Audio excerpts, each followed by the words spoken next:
जरा सोचिए, दो विदेशी कंपनियां भारत आती हैं। क्या करने? मसाले और कपड़े का व्यापार करने।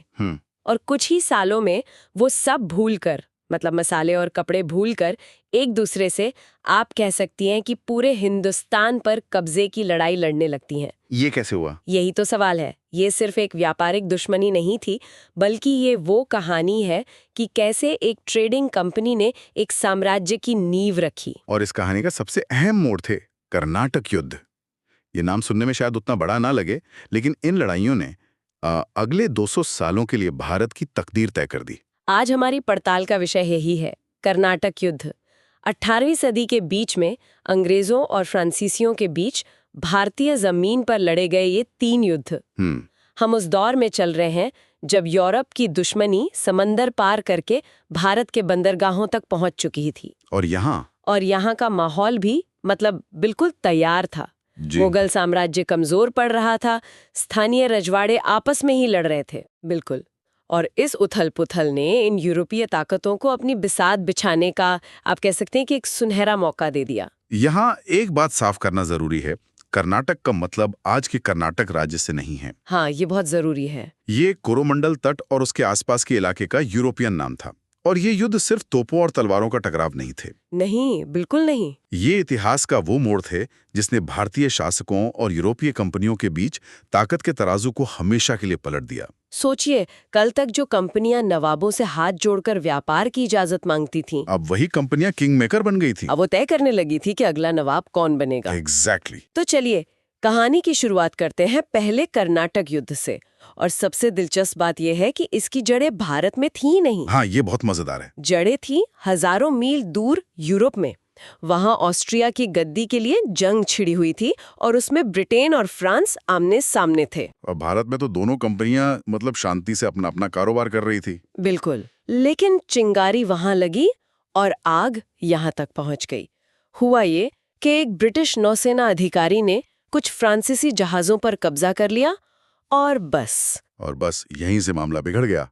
और यहीं मैदान में एंट्री होती है उस दौर के सबसे चतुर खिलाड़ियों में से एक, फ्रांसीसी गवर्नर जोसेफ फ्रांसुआ डुप्ले की। डुप्ले एक बहुत महत्वाकांक्षी व्यक्ति। बहुत ज्यादा। वो एक मामूली क्लर्क से गवर्नर बना था और उसकी नस नस में महत्वाकांक्षा भरी थी। वो जानता था कि जमीन पर उसकी ताकत अंग्रेजों से कम है, तो उसने एक स्मार्ट चाल चली। क्या किया उसने? उसने कर्नाटक के नवाब अनवरुद्दीन के पास जाकर कहा, देखिए, अंग्रेज हमारे जहाज पकड़ रहे हैं, आप इस इलाके के शासक हैं, आप दखल दीजिए और लड़ाई को रोकिए। नवाब ने अपने इलाके को तटस्थ घोषित कर दिया। लेकिन डुप्ले का असली इरादा कुछ और था।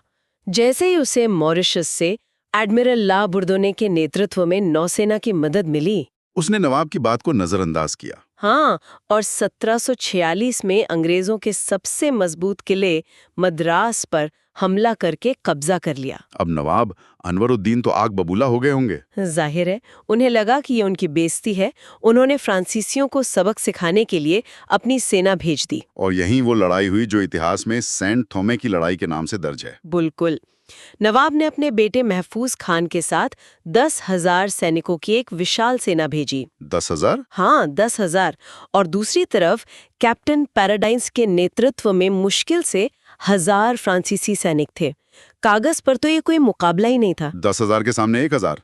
नतीजा तो साफ दिख रहा था, लेकिन जो हुआ उसने सबके होश उड़ा दिए। अड्यार नदी के किनारे हुई इस लड़ाई में मुट्ठी भर फ्रांसीसी सैनिकों ने नवाब की 10,000 की फौज को बुरी तरह रौंद डाला। ये कैसे हो सकता है? मतलब क्या वजह थी? ये सिर्फ एक सैन्य जीत नहीं थी, ये एक मनोवैज्ञानिक भूकंप था। इसने एक ही दोपहर में भारतीय रजवाड़ों के उस सबसे बड़े भ्रम को तोड़ दिया कि महज संख्या के बल पर जंग जीती जा सकती है। सही बात। फ्रांसीसियों की जीत का राज था उनका अनुशासन, बेहतर ट्रेनिंग और तेजी से फायर करने वाली बंदूकें। इस एक लड़ाई ने युद्ध का पूरा गणित ही बदल दिया। तो यूरोपियों को पहली बार एहसास हुआ होगा कि उनकी छोटी संगठित सेनाएं भारत की बड़ी-बड़ी पारंपरिक सेनाओं पर कितनी भारी पड़ सकती हैं। बिल्कुल, ये एक तरह से वेकअप कॉल था सबके लिए। तो फिर युद्ध का अंत कैसे हुआ? 1748 में यूरोप में एक्स-ला-शैपल की संधि हुई और ऑस्ट्रिया का युद्ध खत्म हो गया। हाँ, और संधि की शर्तों के तहत मद्रास अंग्रेजों को वापस मिल गया और बदले में फ्रांसीसियों को उत्तरी अमेरिका में उनके कुछ इलाके वापस मिल गए। तो सब कुछ पहले जैसा हो गया। लेकिन क्या सच में? कागज पर सब कुछ पहले जैसा था, लेकिन जमीन पर और दिमागों में सब कुछ बदल चुका था। अब अंग्रेजों और फ्रांसीसियों दोनों को एक नया खेल समझ आ गया था। कौन सा खेल? ये कि भारतीय शासकों की आपसी लड़ाइयों का फायदा उठाकर वो यहाँ के असली खिलाड़ी बन सकते हैं। पहले युद्ध ने उन्हें इसका स्वाद चखा दिया था। तो पहले युद्ध के बाद एक अजीब सी शांति थी। कागज पर तो संधि हो गई थी, लेकिन हवा में बारूद की गंध बाकी थी। दोनों कंपनियां बस अगले मौके का इंतजार कर रही थी। और ये मौका उन्हें बहुत जल्द मिला। बिल्कुल। दूसरा कर्नाटक युद्ध पहले से बिल्कुल अलग था। इस बार लड़ाई की वजह यूरोप में नहीं, बल्कि दक्कन की दो बड़ी रियासतों हैदराबाद और कर्नाटक के अंदर थी। अच्छा, तो ये पूरी तरह से एक भारतीय मामला था शुरू में। हाँ, दोनों जगहों पर शासकों की मौत के बाद गद्दी के लिए जंग छिड़ गई थी। और डुप्ले जैसे महत्वाकांक्षी इंसान के लिए तो ये मुंह मांगी मुराद थी। उसने इसे एक प्रॉक्सी वॉर में बदल दिया। प्रॉक्सी वॉर मतलब इसे ऐसे समझिए कि दो बड़े पहलवान सीधे आपस में लड़ने के बजाय अखाड़े में अपने अपने शागिर्दों को लड़ा रहे थे। सही है। जीत या हार शागिर्दों की होती, लेकिन असली वाहवाही या बदनामी उनके उस्तादों की होती। बिल्कुल, यहां भी वही हुआ। हैदराबाद की गद्दी के लिए दो दावेदार थे और कर्नाटक की नवाबी के लिए भी दो। डुप्ले और फ्रांसीसियों ने दोनों जगहों पर एक एक दावेदार को चुन लिया। चलिए उन्हें फ्रांसीसी खेमा कहते हैं।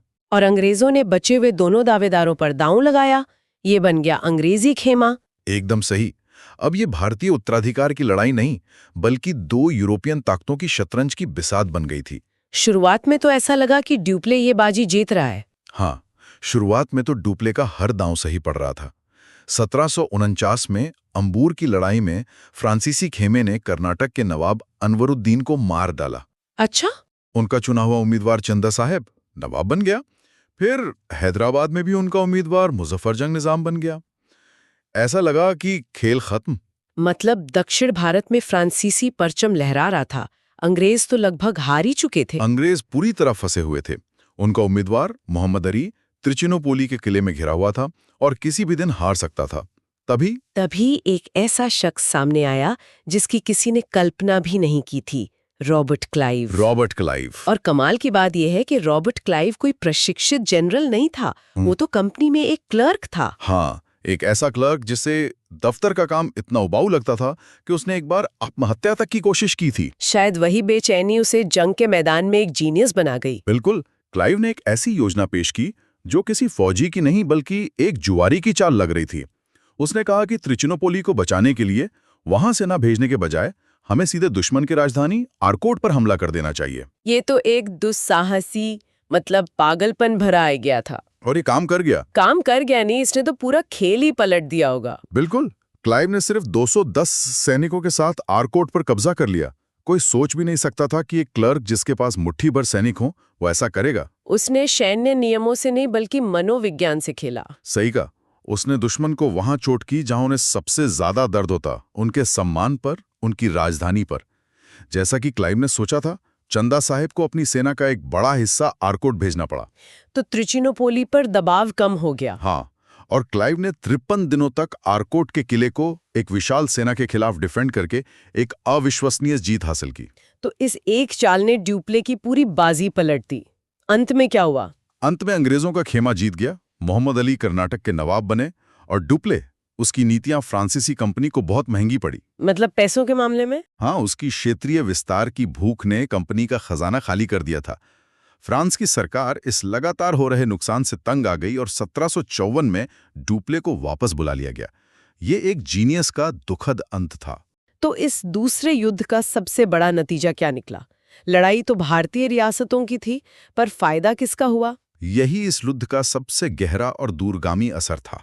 ताकत का समीकरण पूरी तरह से बदल गया।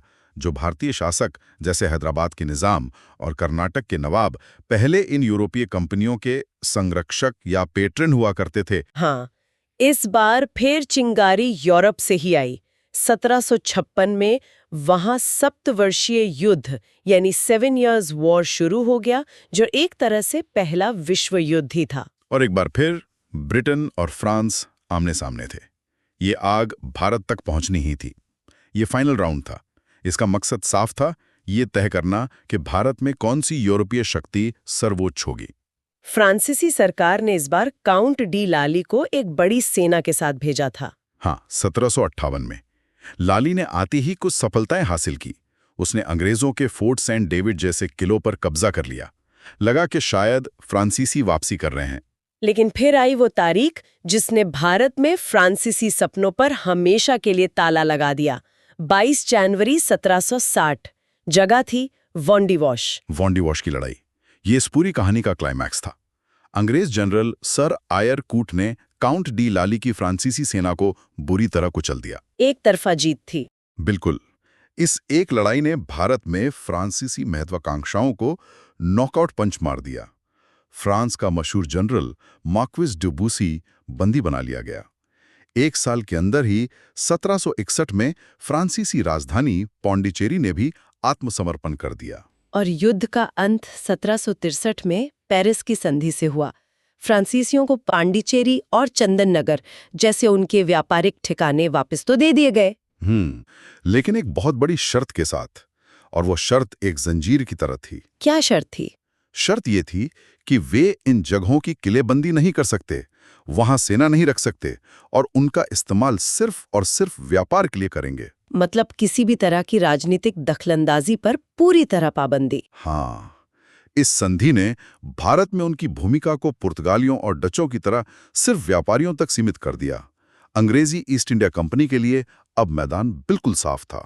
कोई यूरोपीय प्रतिद्वंदी बचा ही नहीं था। तो अब सबसे बड़ा सवाल, आखिर अंग्रेज ही क्यों जीते? ये सिर्फ एक या दो लड़ाइयों का नतीजा तो नहीं हो सकता। इसके पीछे कुछ गहरे कारण रहे होंगे। बिल्कुल, और ये कारण ही इस पूरी कहानी का असली सबक है। आखिर में ये दो कंपनियों की लड़ाई नहीं थी, बल्कि दो अलग-अलग ऑपरेटिंग सिस्टम की टक्कर थी। ऑपरेटिंग सिस्टम मतलब? अंग्रेजी ईस्ट इंडिया कंपनी एक प्राइवेट फुर्तीले स्टार्टअप की तरह काम कर रही थी, जो मौके पर फैसले लेता था। वही फ्रांसीसी कंपनी एक भारी भरकम सरकारी विभाग की तरह थी, जो हर चीज के लिए पेरिस से इजाजत का इंतजार करती थी। अच्छा, तो प्राइवेट कंपनी होने से क्या फर्क पड़ा? बहुत बहुत बड़ा फर्क। अंग्रेजी कंपनी के अधिकारी और कर्मचारी खुद कंपनी के हिस्सेदार थे। कंपनी का मुनाफा उनका अपना मुनाफा था, इसलिए उनमें एक अलग ही जोश था। तो वो ज्यादा प्रेरित थे। बिल्कुल। जब क्लाइव ने आरकोट पर हमला करने का फैसला किया, तो उसे मद्रास में बैठे अपने अधिकारियों से तुरंत मंजूरी मिल गई। अगर कोई फ्रांसीसी कमांडर ऐसी योजना बनाता, तो शायद उसे पेरिस से चिट्ठी आने का महीनों इंतजार करना पड़ता। और तब तक मौका हाथ से निकल चुका होता। एग्जैक्टली। फ्रांसीसी कंपनी में हर फैसला धीमी और नौकरशाही प्रक्रियाओं से गुजरता था। और नौसेना का भी तो एक बड़ा रोल रहा होगा। बहुत बड़ा। अंग्रेजी नौसेना उस वक्त दुनिया में सबसे ताकतवर थी। उन्होंने समुद्र पर अपना दबदबा कायम रखा था। जिसका मतलब था कि वो जब चाहें फ्रांस से भारत आ रही मदद, रसद और सैनिकों के रास्ते को काट सकते थे। हाँ, जो उन्होंने कई बार किया भी। वही अंग्रेजों के लिए भारत और ब्रिटेन के बीच का रास्ता हमेशा खुला रहा। इसके अलावा अंग्रेजों के पास कलकत्ता, बॉम्बे और मद्रास 3 बड़े और मजबूत नौसैनिक अड्डे थे। तो अगर वो एक जगह कमजोर पड़ते, तो दूसरी जगह से मदद पहुंच जाती। सही बात। फ्रांसीसियों के पास मुख्य रूप से सिर्फ एक ही बड़ा केंद्र था, पौंडीचेरी। और पैसे का क्या? युद्ध तो बिना पैसे के नहीं लड़े जा सकते। यही शायद सबसे बड़ा अंतर था। अंग्रेजों ने अपनी साम्राज्यवादी महत्वाकांक्षाओं के बावजूद कभी भी अपने व्यापार को नजरअंदाज नहीं किया। उनका व्यापार हमेशा मुनाफे में रहा, जिससे उनकी तिजोरी भरी रहती थी। तो वो अपने युद्ध का खर्च अपने मुनाफे से उठा रहे थे। हाँ, जबकि फ्रांसीसियों ने खासकर डुप्ले के राज में राजनीतिक दबदबे और क्षेत्रीय विस्तार को व्यापार पर तरजीह दी। नतीजा, कंपनी लगातार घाटे में रही, खजाना खाली हो गया। और आखिर में नेतृत्व, क्या ये सिर्फ क्लाइव की वजह से हुआ? क्लाइव निश्चित रूप से एक जीनियस था, लेकिन वो अकेला नहीं था। अंग्रेजों के पास एक पूरी टीम थी। Sir Eyre Coote, major Stringer Lawrence जैसे कई काबिल कमांडर थे। उनके पास बैक बेंच स्ट्रेंथ थी। हाँ, बिल्कुल। इसके मुकाबले फ्रांसीसी खेमे में इस तरह का एकमात्र बड़ा नाम डुप्ले का ही था, और जब उसे वापस बुला लिया गया तो उसकी जगह लेने वाला कोई नहीं था। काउंट डी लाली एक अच्छा सैनिक था, लेकिन डुप्ले जैसा रणनीतिकार और कूटनीतिक नहीं था। तो इस तरह लगभग 2 दशकों में लड़े गए इन 3 युद्धों ने न सिर्फ एक यूरोपीय कंपनी को हराया, बल्कि दूसरी के लिए हिंदुस्तान का दरवाजा खोल दिया। जो कहानी एक व्यापारिक होड़ के रूप में शुरू हुई थी, उसका अंत एक विशाल साम्राज्य की स्थापना की दहलीज पर हुआ। ये घटनाक्रम हमें ये भी सिखाता है कि कैसे वैश्विक संघर्ष जैसे ऑस्ट्रिया का युद्ध और स्थानीय भारतीय राजनीति की आपसी खींचतान मिलकर कितने विनाशकारी परिणाम ला सकते हैं। और ये इस बात का एक क्लासिक उदाहरण है कि कैसे एक प्राइवेट ट्रेडिंग कंपनी सही मौके और सही रणनीति के साथ देखते ही देखते एक शासक शक्ति में बदल सकती है। जाने से पहले एक विचार छोड़ जाते हैं। स्रोत बताते हैं कि अंतिम और निर्णायक वांडीवाश की लड़ाई में एक दिलचस्प बात ये थी कि भारतीय सिपाही फ्रांसीसी और अंग्रेज दोनों सेनाओं की तरफ से लड़े थे। और ये एक बहुत गहरा सवाल खड़ा करता है। अगर दोनों यूरोपीय सेनाओं की रीढ़ भारतीय सिपाही ही थे जो अपने अपने यूरोपीय मालिकों के लिए लड़ रहे थे और जान दे रहे थे, तो क्या इसका मतलब ये है कि जीत चाहे किसी की भी होती, अंग्रेजों की या फ्रांसीसियों की, भारत पर किसी विदेशी शक्ति का कब्जा होना लगभग तय ही था?